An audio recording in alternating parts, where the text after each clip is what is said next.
Hai guys, ketemu lagi sama gue Faisal di Ozone Tech. Jelang lebaran nih, banyak banget smartphone yang launching di Indonesia dan hampir semuanya seri mid-range. Belum ada seri flagship lagi setelah Samsung Galaxy S23 series.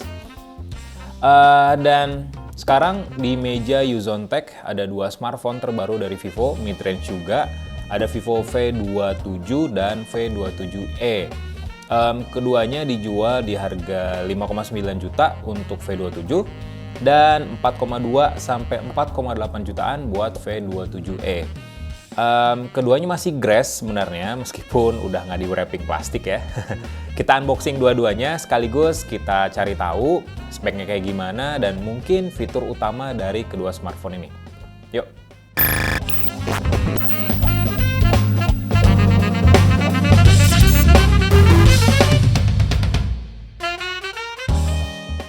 Kita mulai sama V27 dulu, yang jadi varian paling mahalnya, 5,9 jutaan. Vivo menjadi salah satu brand di Indonesia yang masih mempertahankan box yang ukurannya cukup gede. Jadi packagingnya masih kayak smartphone pada umumnya, masih lengkap juga. Oke, kita buka aja langsung. Ya, ini dia Vivo V27 5G-nya, cuman kita simpen dulu buat yang terakhir. Kemudian ada softcase bening. Jadi lumayan nih bonusan dari Vivo-nya. Jadi kita nggak usah beli softcase lagi. Simpan. Terus ada kartu garansi dan informasi penting, termasuk juga panduan ringkas. Ini harus disimpan sih, khususnya kartu garansi ya. Jadi kalau ada apa-apa, kalian tinggal bawa kartu garansinya aja, atau mungkin dusbooknya yang dibawa. Kemudian ada kabel USB Type-C. Ini jenisnya, sebentar.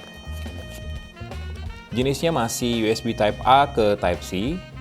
Dan untuk adapter fast charging-nya sendiri punya output maksimal 80 watt. Dan bisa juga 66 watt. Dan mungkin dia juga support power delivery karena biasanya kalau watt yang di atas 60 watt itu bisa juga buat ngecas laptop tapi dengan port USB Type C. Kemudian yang terakhir ada SIM ejector yang bentuknya unik banget. Ini kayak pick gitar nih, kayak gini. Bagus sih ini, packagingnya dibikin serius oleh Vivo. Good job. Kita singkirin dulu. Dan sekarang kita fokus ke Vivo V27 5G-nya. Oke, ini dia Vivo V27 5G. Kita sambil nyalain ya, sambil bahas sedikit soal desainnya. Dengan harga 5,9 jutaan, jujur ini sebuah smartphone menengah yang menurut gue menarik. Dan sekarang brand-brand asal Cina memang udah mulai menggembor-gemborkan ya. Mulai mempopulerkan, maksudnya desain dengan tepian layar yang melengkung. Ya, kayak Realme 10 Pro Plus, terus juga ada Oppo Reno 8T 5G. Terus juga ada Vivo V27. Terus ada Infinix juga Zero Ultra, memang itu harganya 6 jutaan.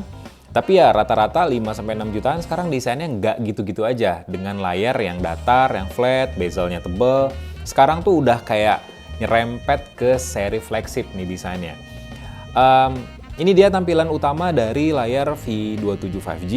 Smartphone ini tuh punya layar ukurannya 6,78 inci. Jenisnya AMOLED. Dan berkat lengkungan kiri kanannya di bagian layarnya, ya bezelnya jadi tipis banget. Apalagi bezel atas dan bagian bawahnya tuh simetris, jadi bikin pandangan kita, pengalaman visualisasi kita pas pakai smartphone ini jauh lebih maksimal. Resolusinya sendiri dari layar ini tuh udah Full HD+, terus juga udah ngedukung refresh rate sampai 120 Hz. Nah, jadi ada 3 mode di sini. Ada Smart Switch, terus ada 60 Hz dan juga 120 Hz. Dan tepat di atasnya ada lubang kamera yang jadi tempat buat kamera selfie dengan sensor 50 megapiksel. Dan ke bagian belakangnya ini Vivo banget sih desainnya. Jadi ya beberapa seri dari V series di Vivo sendiri desainnya emang cantik-cantik. Dan V27 sendiri ini desainnya bagus, enak buat dipandang dengan efek gradasi yang lumayan indah juga. Jadi ada banyak warna yang tampil di sini. Mungkin di kalian bakal kelihatan ada warna ungu, ada warna orange, biru muda, biru juga, ada warna kuning, hijau, silver. Base-nya sih silver ya, dan pewarnaannya sendiri dibikin dengan tekstur yang halus, tekstur matte yang anti jejak sidik jari. Termasuk juga pada bingkai kameranya. Ini yang bikin agak beda nih dengan smartphone lain di kelasnya, karena rata-rata bingkai kamera di smartphone Android itu kan ya agak dibikin seperti kaca, jadi agak cukup kotor kalau kena jari. Dan yang menarik di sini ada Aura Light. Fitur Aura Light ini ngebantu kita buat mempertajam hasil gambar, khususnya pas ngambil foto potret alias foto bokeh. Di bagian bawah ada slot kartu SIM, dan tipenya sendiri dual SIM, jadi nggak ada slot micro SD, jadi cuman ada dual SIM aja. Ada mikrofon, ada USB Type-C, juga ada speaker. Terus di sini ada tombol power dan tombol volume. Di atas cuman ada mikrofon aja, jadi nggak ada jack audio sama sekali di V27 5G. Untuk dapur pacunya, smartphone ini pakai prosesor yang kencang dari MediaTek Dimensity 7200, jadi prosesor yang dibikin dengan fabrikasi 4 nanometer. Prosesor ini lumayan ngebut sih di kelasnya ya. Memang sih agak lebih rendah dibandingin sama Dimensity 8100, tapi dengan clock speed 2,8 GHz, rasanya semua game, semua aplikasi multitasking bakal dilibas habis di smartphone ini. RAM-nya sendiri 8GB dengan storage 256GB, dan dia udah berjalan di Vantage OS berbasis Android 13. Dan salah satu fiturnya adalah extended RAM, jadi bisa nambah RAM sampai 2 kali lipat. Jadi RAM smartphone ini total 16GB, 8 dan 8. Baterainya sendiri smartphone ini udah ditopang sama baterai 4600 mAh dan didukung sama fast charging 66W. Tapi uniknya kita dapat adapter chargernya tuh udah 80W, jadi lumayan banget nih dapat bonusnya dari Vivo. Nah, yang menarik dari kamera sebenarnya di Vivo V27 5G. Kamera depannya emang sih 50 megapiksel dan udah ngedukung fitur autofocus. Hasilnya bagus banget di sini, lihat. Di sini ada fitur Portrait HD, jadi hasilnya bakal lebih detail lagi. Dan ini baru di viewfinder-nya ya, coba kita selfie deh. Biasanya tuh kalau hasil foto Vivo, muka kita bakal kayak ada rona pinknya, tapi di Vivo V27 5G ini lebih kelihatan natural dan detail banget. Ini berasa banget hasil kamera 50 megapikselnya. Kayak kumis tipis, terus juga pori-pori, kantong mata ini kelihatan dengan bagus, dengan detail, terus juga warnanya tetap natural, enggak di oprek sana sini sama sistem kameranya Vivo. Ada kamera utama 50 megapiksel dan didukung sama OIS. Sensornya pakai IMX766V. Jadi sensor IMX766V itu hasil kerjasama dari Vivo dan Sony untuk bikin sensor khusus di Vivo V27 5G. Kamera 50 megapikselnya juga udah mendukung OIS, Optical Image Stabilization, jadi ngerekamnya bakal lebih stabil. Terus perekaman juga bisa di Full HD 60fps atau 4K di 30fps. Ada banyak fitur foto di sini, termasuk video juga, ada film vlog, terus juga ada mode pro, tampilan ganda, bahkan slow res, resolusi tinggi, real 50 megapiksel juga bisa kalian ambil di smartphone ini. Dan dua kamera lainnya, gimmick sih, nggak penting-penting banget, ultra wide 8 megapiksel dan kamera makro 2 megapiksel.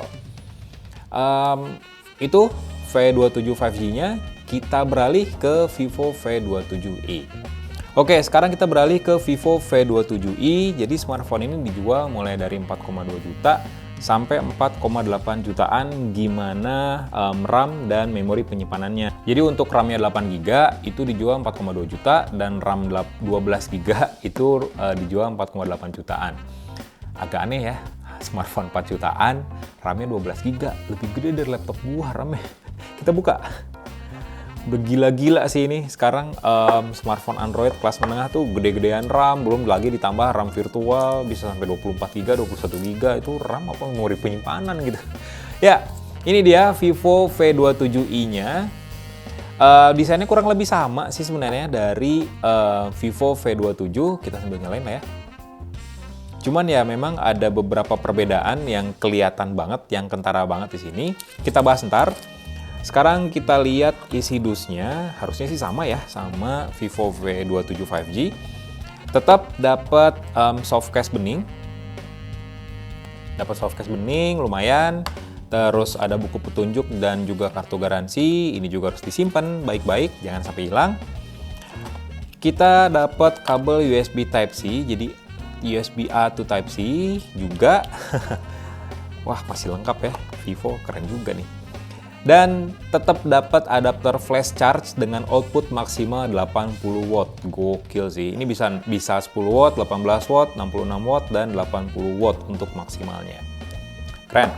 Dan yang terakhir ada SIM ejector yang lagi-lagi desainnya nggak biasa. Kayak logo, kayak pick gitar nih. Tuh, cakep-cakep. Oke, itu sekarang kita beralih ke smartphone-nya. Kita bahas desainnya sedikit. Kalau yang ini kan warnanya glowing ya. Kalau warna dari Vivo V27e ini lebih ke elegan. Jadi memang ada dua varian warna dan dua-duanya memang punya warna ini sih sebenarnya. Ini warna hitam tapi dibikin lebih elegan banget dengan efek pantulan cahaya di sini. Jadi kalau kena pantulan cahaya yang pas, ini warnanya bakal keren banget. Ini lebih ke apa ya? Lebih ke elegan tapi tetap kelihatan mewahnya.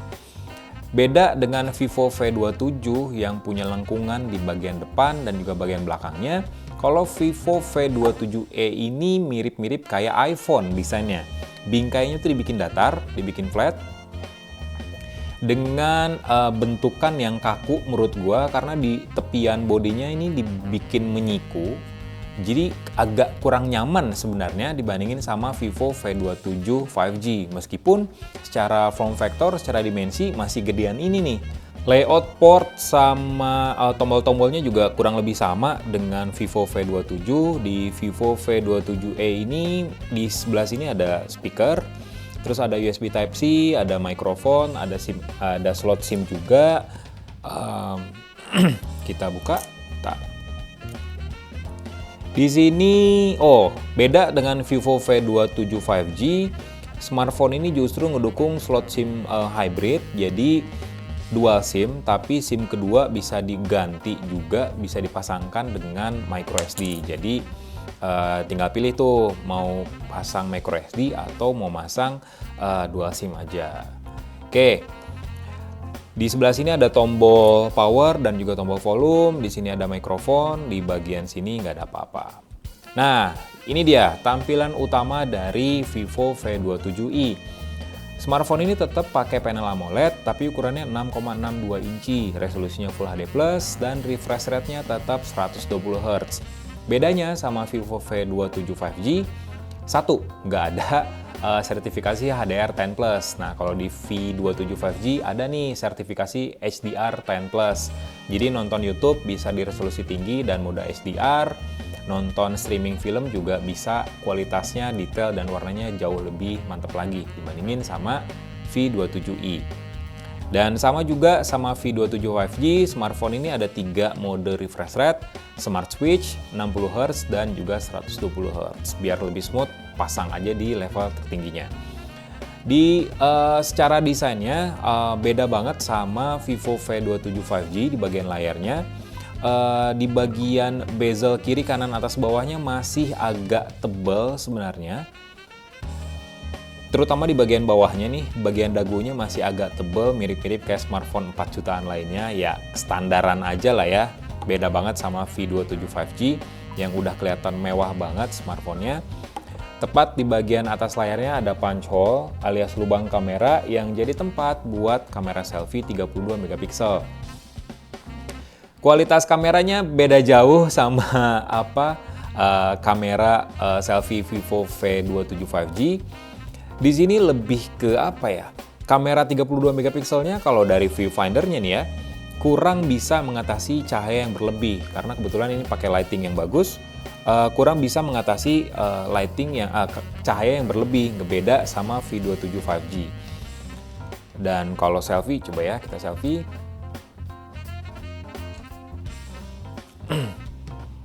Hasilnya juga nggak sedetail dari V27 5G, wajar sih karena resolusinya kan yang 32 megapiksel dibandingin sama 50 megapiksel, dan agak punya tekstur yang lebih halus. Natural iya, tapi agak dihaluskan muka gua di sini. Kemudian untuk kamera belakangnya, dia pakai kamera 64 megapiksel tapi tanpa OIS. Jadi nggak ada penstabil berbasis hardware di Vivo V27i, dan untuk perekamannya maksimal di Full HD di 60 fps, nggak ada 4K di sini, dan ada dua kamera makro dan depth dengan masing-masing pakai sensor 2 megapiksel. Nah, buat dapur pacunya, smartphone ini tetap pakai prosesor dari MediaTek, tapi lebih rendah nih, Helio G99. Memang sih kalau seri G dari MediaTek itu memang dibuat buat prosesor gaming tapi kelas menengah, tapi ya lumayan, emang biasanya dipakai di smartphone di rentang harga 3-4 jutaan. Dia punya clock speed maksimal 2,2 GHz, jadi lumayan oke buat main game. Terus RAM-nya 12 GB yang unit yang gua unboxing sekarang, dan ngedukung extended RAM sampai 8 GB. Jadi total RAM dari smartphone ini 20 GB. Laptop gua aja malu lihat smartphone ini RAM-nya hampir 2 kali lipatnya, coba bayangin. Vantage OS berbasis Android 13 dan penyimpanan internal 256 GB. Sementara untuk baterainya, smartphone ini tetap ditopang pakai baterai yang sama, kapasitasnya 4600 mAh dan fast chargingnya pun 66 watt. Jadi udah oke sih ini untuk sebuah smartphone 42 jutaan, tapi rasanya untuk 5,9 juta ini lebih worth it sih Vivo V27 5G ini. Ya, tungguin aja lah review in-depth, review lengkap dari kedua smartphone ini. Gue bakal bandingin secara komprehensif antara Vivo V27 dan V27i. Sebenarnya lebih worth it mana antara keduanya? Tungguin aja, asalkan kalian subscribe channel Yuzon Tech, like videonya, kasih komen, share juga jangan lupa. Gue Faisal, undur diri.